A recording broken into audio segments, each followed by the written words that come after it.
අයිබෝවන් දරුවනේ ප්‍රොප්‍රැක්ටිකල් අපි අද කතා කරන්නේ ජෛව පද්ධති තාක්ෂණවේදය විෂයෙහි ප්‍රැක්ටිකල් වලට ඒ වගේම ස්පොට් එකට අත්‍යවශ්‍යම උපකරණ කීපයක් හා ඒවායේ භාවිත පිළිබඳව. එහෙනම් වැඩි කතා නැතුව අපි බලමු පළමු උපකරණය මොකක්ද කියලා. මේ උපකරණය නම් ගොඩක් අයට පහසුවෙන් හඳුනා ගන්න පුළුවන් ඇති. මේක තමයි pH මීටර් එක. pH මීටර් එකෙන් අපි මොකද්ද කරන්නේ?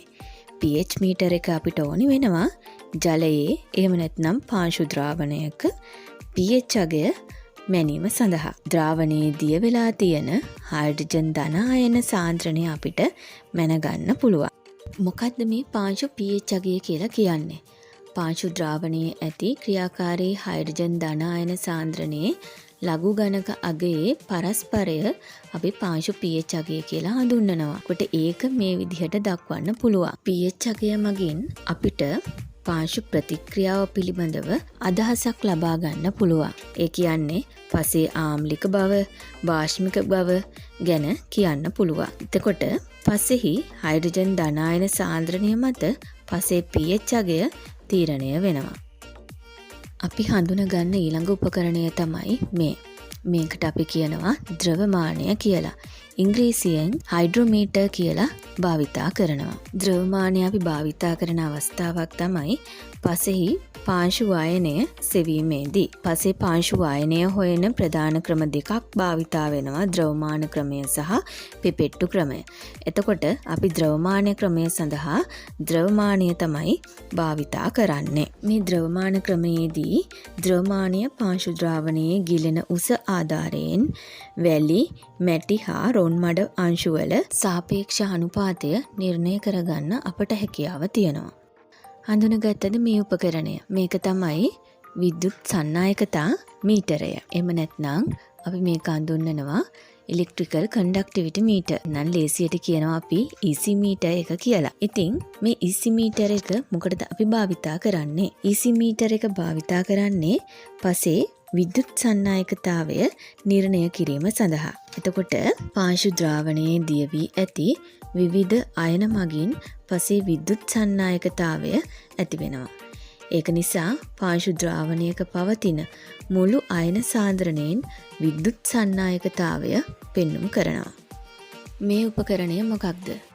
මේ උපකරණය නම් ගොඩක් පාසල්වල දකින්නට ලැබෙන්නේ නැහැ. අපි මේකට කියනවා කෝන් පෙනෙට්‍රොමීටර්. එහෙම නැත්නම් කේතු විහිදුම් මානය කියලා. අපි කේතු විහිදුම් මානය මොකටද භාවිතා කරන්නේ? යම් කිසි පසක ද්‍රවශීලතා සීමාව නිර්ණය කරන්න අපි කෝන් පෙනෙට්‍රොමීටර් එක භාවිතා කරනවා.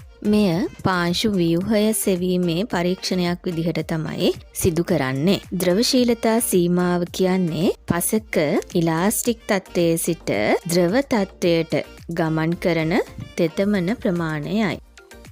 මේ උපකරණයට අපි කියනවා සෙකි තැටිය කියලා. සෙකි තැටිය අපි භාවිතා කරන්නේ ජල නියැන්දියක වර්ණය නිර්ණය කිරීම සඳහා. මෙහිදී ජලයේ ගිල්වන ලද සුදු පෘෂ්ඨයක් මත දෘශ්‍යමාන වන වර්ණය ජලයේ වර්ණය විදිහට සටහන් කරගනු ලබනවා. එහෙම ගන්න වර්ණය නිශ්චිත වර්ණ පරිමාණයක් වන ෆ්ලෝරල් යුලේ වර්ණ සටහන සමග ගලපලා තමයි අපි ජලයේ වර්ණය තීරණය කරනු ලබන්නේ. මේකෙදී සෙචි තැටියේ ඇති සුදු කොටසේ වර්ණය සමග තමයි අපි ෆ්ලෝරල් යුරේ වර්ණ පරිමාණය සංසන්දනය කළ යුතු වන්නේ.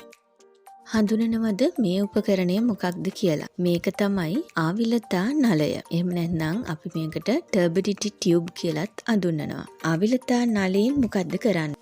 ඒක අපි ජලයේ ආවිලතාවය එහෙම නැත්නම් බොරතාවය නිර්ණය කිරීම සඳහා භාවිතා කරනවා. ආලෝක කිරණ ජලයේ කෙතරම් දුරට ගමන් කරන්නේද යන්න මගින් ආවිලතාවය ප්‍රකාශ කරනු ලබනවා. ජලයේ ආවිලතාවය සෙවීමෙන් අපට ජලයේ අවලම්බනය වී ඇති සියුම් ඝන ද්‍රව්‍ය අවක්ෂේප කිරීම සඳහා එකතු කළ යුතු කැටිකාරක ප්‍රමාණය තීරණය කිරීම සඳහා ආවිලතා මිනුම වැදගත් වෙනවා. මේක තමයි ලවණතා මානය සැලිනිටි රිෆැක්ටෝමීටර් 1. මේක භාවිතා කරන්නේ මොකටද?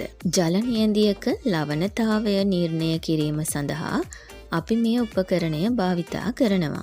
ජලයේ සෝඩියම්, පොටෑසියම්, එවැගේම කැල්සියම්, මැග්නීසියම් වගේ ලවණ වර්ග දිය වෙලා තියෙන නිසා ජල ප්‍රභවයන්හි ලවණතාවය වෙනස් වෙන්න පුළුවන්. ඒ වගේම සංශුද්ධ ජලයේ ලවණතාවය 0.0 ppm, ඒ කියන්නේ parts per million බිඳුවක් වෙනවා. මේ ලවණතාවය අනුව ජලයේ ඝනත්වය වෙනස් වෙනවා. ඝනත්වය අනුව ජලය තුල ආලෝකීය වර්ධන කෝණය වෙනස් වෙන නිසා මේ විදිහට ලවණතාවය අනුව වර්ධන කෝණය වෙනස් වීම උපයෝගී කරගෙන ලවණතා මානය මගින් ජලයේ ලවණතාවය කියවා ගන්න අපට හැකියාව තියෙනවා.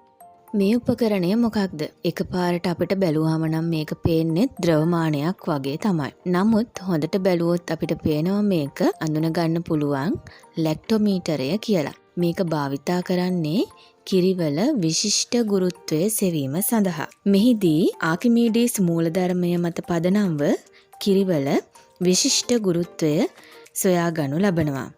එහිදී ඝන ද්‍රවයක් මත ඉපිලීමේදී එම ඝන ද්‍රව්‍යයේ බරට සමාන ද්‍රව පරිමාවක් ඉවත් වේයයි යන මූලධර්මයට අනුව විශිෂ්ට ගුරුත්වය සොයා ගනු ලබනවා. සාමාන්‍ය ගුණාත්මක කිරිවල විශිෂ්ට ගුරුත්වය 1.028 සහ 1.032 අතර අගයක් ගන්න.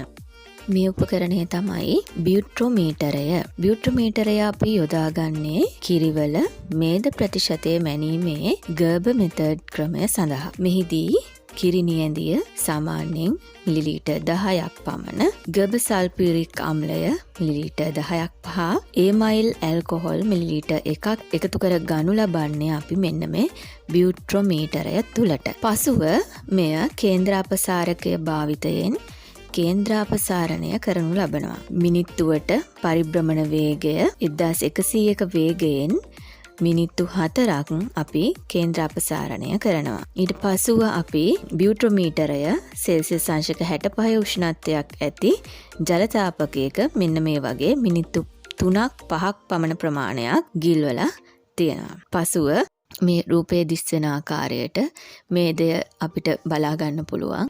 මේද ප්‍රතිශතය අපිට පාඨාංකයක් විදිහට කියව ගන්න හැකියාව තියෙනවා. මේ උපකරණය තමයි කැන්ලීන් උපකරණය. අපිට කැන්ලීන් උපකරණය උපකාරී වෙන්නේ බිත්තරය අභ්‍යන්තරයේ හා බිත්තර කටුවේ ලක්ෂණ පරීක්ෂා කිරීම සඳහා. මෙම පරීක්ෂාව අඳුරු කාමරයක් තුල සිදු කළ යුතු අතර අඳුරු කාමරයක් නොමැතිනම් අපිට කාඩ්බෝඩ් පෙට්ටියක් අඳුරු කර යොදාගත හැකියි. කැන්ලීන් උපකරණයෙන් අපිට පරීක්ෂා කරන්න පුළුවන් ලක්ෂණ තමයි ආලෝක ධාරාව යොමු කර බැලීමේදී බිත්තරය විනිවිද පෙනේ නම් එය හොඳ බිත්තරයක් විදිහට අපි සලකනවා. පිටතට පැහැදිලිව නොපෙනෙන ලෙස අඳුරුව පවතිනවා නම් අපි ඒක නරක් වුණු බිත්තරයක් ලෙස සලකනවා. ඒ වගේ බිත්තර අපිට අයින් කරන්න කැන්ලීන් උපකරණය භාවිතා කරන්න පුළුවන්. ඒ වගේම බිත්තර කටුවේ පිපිරීම්, රුධිර පැල්ලම්, මස් වැදිලි සහිතව තියෙනවදයි අපිට පරීක්ෂා කර බලන්න පුළුවන්. ඒ වගේම කහමද දෙකක් පවතිනවද කියලා බලන්න,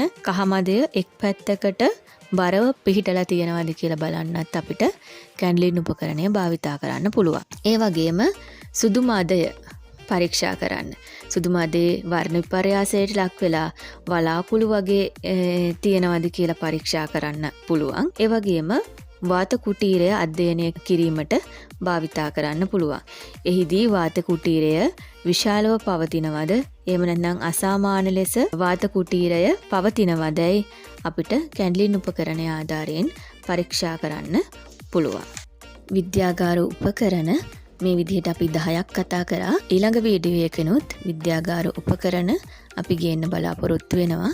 මීට කලින් අපි කරපු විද්‍යාගාර උපකරණ වීඩියෝ එකේ ලින්ක් එක මම ඩිස්ක්‍රිප්ෂන් එකේ පහලින් දාලා ඇති. ඒකටත් ගිහිල්ලා බලලා දැනුම වැඩි කරගන්න. තවත් මේ වගේ වීඩියෝ බලන්න කැමති නම් අපේ Pro Practical YouTube channel එක subscribe කරලා බෙල් අයිකන් එකත් ක්ලික් කරලා තියාගන්න.